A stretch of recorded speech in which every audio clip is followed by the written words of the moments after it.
২৪শে গণঅভ্যুত্থান দ্বিতীয় স্বাধীনতা কিনা এই নিয়ে দ্বিমত বিএনপি এনসিপির। মির্জা আব্বাসের মত দ্বিতীয় স্বাধীনতার কথা বলে প্রশ্নবিদ্ধ করা হচ্ছে মুক্তিযুদ্ধকেই।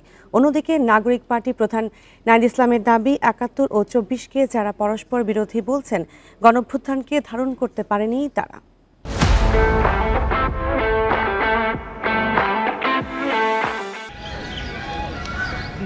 পূবের আকাশে যখন রক্তলাল সূর্য, তখন ৫৪ পেরিয়ে ৫৫তম স্বাধীনতা দিবসে জাতি।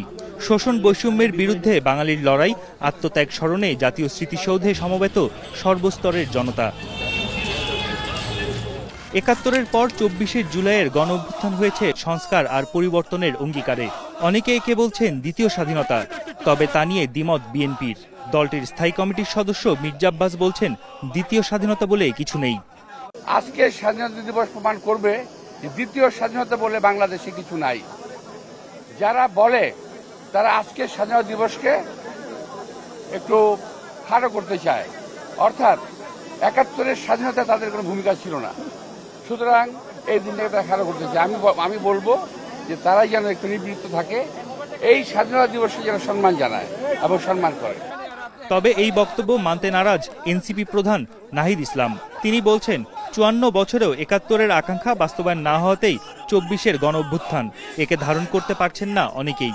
২৪শের গণঅভ্যুত্থানের মধ্য দিয়ে ৭১-এর যে স্পিরিট সেটি পুনর্জীবিত হয়েছে বলে যারা এটাকে আসলে পরস্পর বিরোধী বা মুখোমুখি করে দাঁড়া করাচ্ছে, তাদের উদ্দেশ্য অসৎ, সংস্কার এবং বিচারবিহীন যদি নির্বাচন দেওয়া হয় এবং কেবল কোনো একটি দলকে ক্ষমতায় বসানোর জন্যই যদি নির্বাচন চাপিয়ে দেওয়া হয় সংস্কার এবং বিচার ছাড়া, তাহলে তা অবশ্যই মেনে নেওয়া হবে না। সংস্কার ও বিচার ছাড়া কোনো দলকে ক্ষমতায় বসাতে নির্বাচন দিলে জাতীয় নাগরিক পার্টি তা মেনে নেবে না বলেও জানান নাহিদ ইসলাম।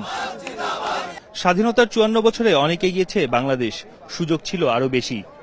অস্থিতিশীল রাজনীতি, বিভেদ ও দুর্নীতিতে কাঙ্ক্ষিত লক্ষ্য পূরণ করা সম্ভব হয়নি।